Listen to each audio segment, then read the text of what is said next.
Saya tadi ada Mbak Cantik sama Pak Khairuddin atau sama Pak Wahid sopan. Mohon kalau derek guru mawon, mesti pikirannya, oh maksudnya gelem tak wayo, mesti dah wayo. Padahal maksudnya derek itu menderek mata pelajaran. Tapi utek-utek begini itu kan. Yang fikol dia apa? Marot, contoh saja loh. Tapi bisa fakta. Itu mesti pikirannya itu kemana-mana. Mohon kalau derek Pak Wahid mawon. Ngomong wong ayu, nak sengelak kan rada dipikir.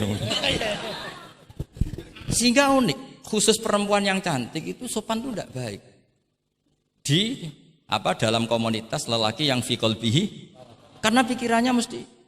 Padahal Mbak tadi bilang gitu maksudnya anut Pak Wahid, ikut mata pelajarannya. Tapi pikirannya sampean kan bisa enggak gitu. Fala takhda'na bil qauli fayatma allazi, itu hebatnya Quran. Jadi psikologi lelaki juga dibicarakan. Bawaannya lelaki kalau ketemu perempuan cantik kok sopan, kok memberi harapan, itu terus golek dukun mahabbah nih. Kayak apa pinternya Quran?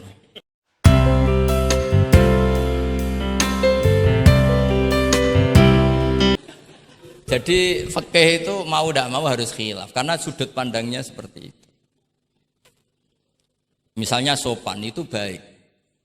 Misalnya saya di sini, kiai kamu saking sopannya itu dodok mulai sana itu bagus. Tapi nak kiaimu apa kepleset terus kue sopan. Sedang kiaimu kesemper lagi dok. Sehingga kita sebagai kiai itu mikir sopan itu bagus. Tapi kalau berlebihan kan tidak efektif kan. Cong aku pengen jedeng tuntun kayak kokono. Soal sini tuh kan deprok terus melaku ke sini. Jadi makanya ya kita harus ngeritik juga, sopan berlebihan juga akhirnya ada efektif. Jong sedang kiaimu tiba mati kayak lagi dok kan gitu kan. Nah, sekarang perempuan juga gitu. Mbak-mbak yang cantik tuh baik sopan apa baik tidak sopan? Baik tidak sopan. Karena kalau sopan sama Pak Wahid, ayu sopan, mesti eling terus ra iso turu.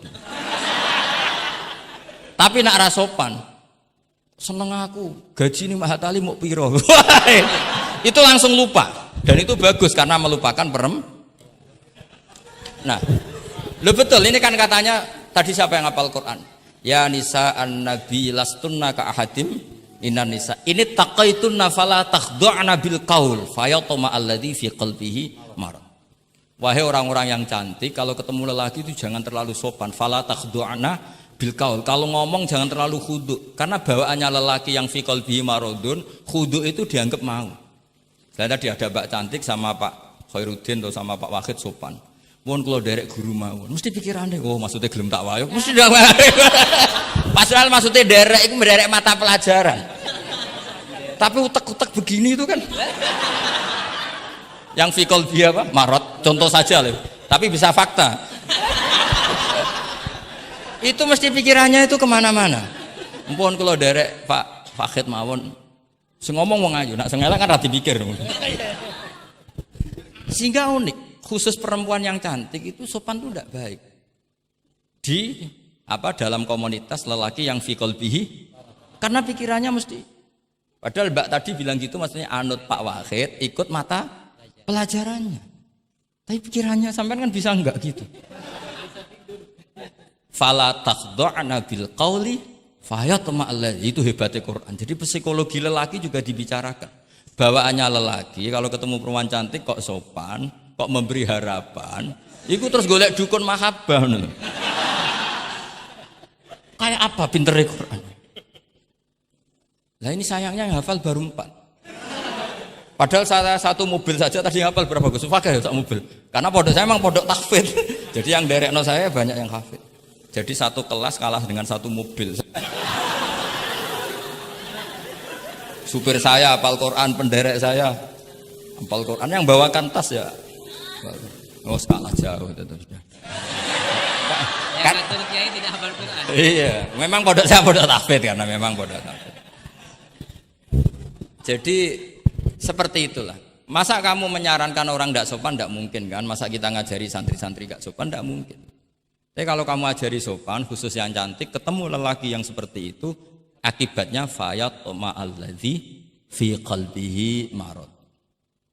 Makanya di sarah-sarah atau di tafsir-tafsir Sampai ada penjelasan wa yusannu lil mar'ati takhlidu sautiha. Perempuan disunatkan menebalkan suaranya untuk menghilangkan rasa apa? Syahwat lelaki tadi. Terus paling enggak misalnya enggak mau nebalkan ya judes. Misalnya ketemu Pak Wahid, "Mbak apa ning ndi?" "Gak urusanmu." Oh, itu mesti langsung lali. Nah, tapi nak jawab, badhe napa ngersakno napa? Nggih kula tak derekno jenengan riyen. Wah, bahaya. Padahal maksudnya derekno iku ya mata pelajaran, tidak ada hubungannya dengan mau dinikah. Tetap muni naudzubillah lah kalau itu. Nah, itu fikih.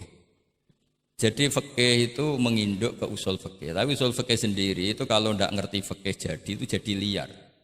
Karena khayalnya lebih tinggi. Makanya banyak orang yang pengagum usul fikih itu jadi liberal karena terus terlalu banyak khayal. Maka pondok-pondok itu harus ada fikih dan ada usul. Saya beri contoh liar itu begini misalnya. Maqasidus syariah itu kan bisa subjektif. Sehingga Imam Syafi'i itu yang kritik man istahsana faqad syarra'a. Orang yang sering berpikir istihsan faqad syarra'a, maka dia mau berpikir bikin syariat tandingan. Misalnya gini, saya ini kiai yang suka tirakat. Karena dulu misalnya mondoknya itu suka tirakat. Terus santrinya diwajibkan puasa setahun atau diwajibkan enggak boleh makan nasi. Itu bikin syariat tandingan. Karena apa? Tahrimu malam yahrum, mengharamkan sesuatu yang tidak haram. Atau mewajibkan ijabu malam yajib. Itu termasuk kriminal cara Sulam Taufik. Loh iya, bahkan Sulam Taufik mengebabkan itu di bab riddah. Saya ini sudah tak toleransi, temu tak tulis minal kabair. Kalau di Sulam Taufik dimasukkan bab riddah. Karena ijabu malam yajib berarti bikin syariat. Atau tahrimu malam yakhrum juga artinya bikin. Tidak tahu guru di sini biasanya tahrimu malam yakhrum apa tahrimu malam yuharram. Umumnya bacanya apa? Bisa dua. Ya rodok maju berarti sermayan. Nah, tapi kamu tidak bisa menyalahkan kiai-kiai yang mengharuskan muridnya tirakat karena itu cara untuk kasrus syahwah misalnya, untuk memecah syahwat. Tapi tetap saja nggak boleh mewajibkan karena nanti ada syariat tandingan. Nggak boleh. Syariat ini sudah sempurna, nggak boleh ada syariat baru. Yaitu disebut ijabu malam yajib atau tahrimu malam yakhrum. Maka kata Mbah Mun, resikonya jadi kiai ngalim. Mbah Mun sering guyon gitu. Aku kiai ngalim jadi ribet. Apa ngaramno rokok sing darani halal yo akeh. Di halalno cah cilik-cilik rokok. Jadi kiai itu kan lebih tunduk ke konstitusi ilmu. Ribet. Misalnya begini, sampean tak bedheki. Assalamualaikum ketika salam itu yang wajib salam pertama apa salam kedua? Pertama. Itu wajib niat mufaroqah apa niat menghabisi sholat atau mengakhiri sholat apa enggak perlu niat? Nah, mesti ulama berdebat. Karena ketika Allahu Akbar bisa Allahu Akbar demo, bisa Allahu Akbar niat sholat. Maka untuk membedakan, lo kan bisa aja kan? Demo itu udah harus berontak enggak? Misalnya kamu ngerti perempuan yang kamu cintai, ternyata omongan nebek Pak Guru Khairuddin kan Allahu Akbar, guru kok ngono kan gitu kan. Nah, untuk membedakan itu kalau untuk sholat atau untuk takjub diharuskan niat Allahu Akbar. Nah, sekarang salam harusnya juga ada pikiran begitu. Ini salam karena ketemu orang, apa salam karena keluar dari sholat. Makanya selalu ada ulama yang berpendapat wajib niatul khurud minas sholat. Karena logikanya kalau Allahu Akbar wajib niat sholat untuk membedakan Allahu Akbar yang wiridan, Allahu Akbar yang takjub, Allahu Akbar yang demo. Untuk membedakan itu semua niat. Salam juga gitu, salam mubalek, salam kenalan, salam apa. Harusnya pembedanya adalah niatul khurud minas sholat. Makanya saya tadi itu komplain sama Pak Khairuddin, itu Fasul Masail Fikih kok ada khilafnya. Hebat betul orang itu kata saya itu. Itu yang putri tadi. Oh, yang putri itu. Nah, jadi apa? Kaidah-kaidah seperti itu enggak bisa dihindari, khilaf-khilaf seperti itu enggak bisa dihindari. Ini saya baca ya, misalnya contoh-contoh yang itu mulai apa? Mulai salam ya. Jadi pilihan-pilihan itu, misalnya di salam ana jaza anha, terus Asani asyar assalam wa aqalu assalamualaikum wal aso jawa qultu al aso al mansur wa annahu la tajibu niyatul khurud. Jadi ada yang bilang tidak wajib, mesti artinya ada yang bilang wajib. Karena jadi nggak ada pilihan. Setelah ada pembanding itu tidak ada. Sekarang begini lagi. Ini yang ulama kadang-kadang ya nyuwun sewu andekan kita ulama itu kadang ra cocok, tapi cocok ra cocok ya harus didengar ini ngaji. Ulama fikih kadang ya sembrono, tapi kok aja muni ngono kualat aku. Saya ngomong aku wae. Nak darani iktidal, menamai iktidal itu ruknun qasirun ghairu maksud. Julus bena sajdatain atau jalsah itu kan ruknun qasir ghairu. Itu banyak ahli hadis yang komplain. Ini ngawur betul fuqaha itu. Wong rukun kok ghairu maksud. Dan mereka berani bilang itu rukun sing ghairu maksud. Kusida lil fasli, hanya dimaksudkan untuk pemisah. Itu kan yo mangkelno wong rukun kok ghairu. Ternyata ulama itu punya niat begini. Setelah dikatakan ruknun qasir, maka jangan ada pesaing. Yaitu ukurannya apa? Julus jalsah benas sajdatain enggak boleh lebih lama ketimbang tasyahud akhir. Tasyahud awal sunat bu jangan ngaji ora khatam. Tasyahud akhir apa awal? Akhir berarti sabtu lisan is pinter lah pinter. Iktidal juga ruknun qasirun, maka enggak boleh lamanya menandingi qiyam lil Fatihah. Ya, sudah jelas ya.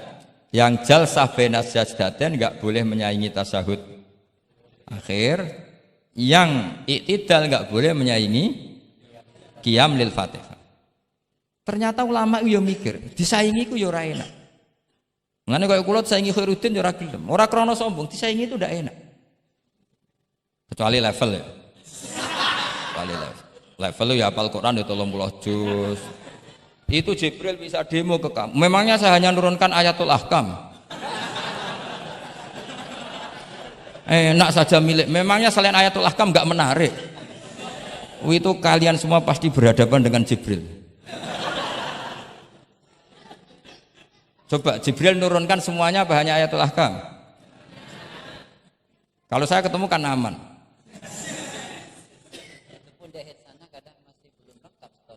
Iya bahaya kamu itu.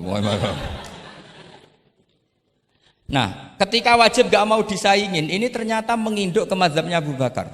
Abu Bakar As-Siddiq. Di antara sifat Allah paling keren itu la syarikalah. Di mana-mana zat yang top itu gak mau saingan, dan itu normal karena memang gak ada yang setara dengan Allah. Suatu saat Abu Bakar itu pulang. Ini nanti saya cerita fikih banyak. Kamu pasti setelah ini tambah pinter, tak jamin. Bukan barokahnya saya lah, barokahnya Mbah Mun, barokahnya Mbah As'ad gitu. Tapi kena ras sombong yang termasuk barokahku lah gitu. Kamu tidak sombong, tapi sombong juga gak apa-apa. Wis biasa salah, orang salah sombong salah liane. Abu Bakar pulang, di situ itu istrinya menyediakan beberapa makanan untuk sahur. Itu marah besar. Apa kamu mau menandingi Ramadan sehingga puasa sunat aja persiapannya seperti ini? Bahkan sebagian riwayat itu beliau memukuli kidrun, jadi itunya ada yang dirusak lah kira-kira gitu. Ini dengerin betul, nanti akibatnya di fikih. Makanya di fikih apa? Sholat fardu itu nggak mau kesaingan. Sholat fardu wajib qiyam liqadirin. Nggak boleh sholat sunat bersyarat begitu. Harus sah qu'ud meskipun ma'al qudrah. Karena fardu itu nggak mau kesaingan. Jadi fardu ya rada egois kira-kira gitu. Nah, mesti sama lagi krungu iki gitu. Maksudnya sering roh hukumnya tapi baru tahu logika ini. Loh aku rasul don soal yakin. Soal yakin. Karena fardu itu nggak mau. Poso fardu wajib tabyitun niat. Nginep non niat mulai malam. Poso sunat tidak. Ketemu jam 9 kamu belum makan, belum ada dukhulu syai'in fi jawfika. Terus niat puasa sah enggak? Sah. Ada bedanya enggak fardu sama sunat? Ada. Sholat fardu wajib itmam, puasa wajib itmam. Puasa sunat amiru nafsi. Puasa sunat bojo lagi apian bisa kamu batalkan. Tapi nak puasa fardu, oh sanksinya berat. Itku rokobatin sampai ya siamu sehari ini apa? Mutatabi'an. Terakhir itamu sitina. Tapi kalau puasa sunat amiru nafsi, kamu terus nggih monggo, ndak terus intinya fardu itu enggak mau disaingin. Batin fardu egois kata saya. Nah, Abu Bakar sampai begitu. Ono wong poso sunat kok sampai nyiapno buka, nyiapno sahur ku marah. Bahkan marahnya enggak sekedar di hukumnya, di perlakuannya. Kamu itu memperlakukan puasa sunat aja kok kayak memperlakukan fardu. Hanya di menunya, di persiapannya. Dan ternyata Imam Syafi'i benar, ternyata di hukumnya juga harus beda. Misalnya tadi, qiyamul qadir fil fardi wajib qiyam. Tapi kalau sholat sunat, boleh qu'ud walau ma'akal qudrah alal qiyam. Jadi ini ulama. Ini perpaduan usul fikih dan fikih. Jadi fardu itu ya agak angkuh lah kira-kira gitu. Angkuh itu kalau baik namanya izzatun nafs. Memang harus beda.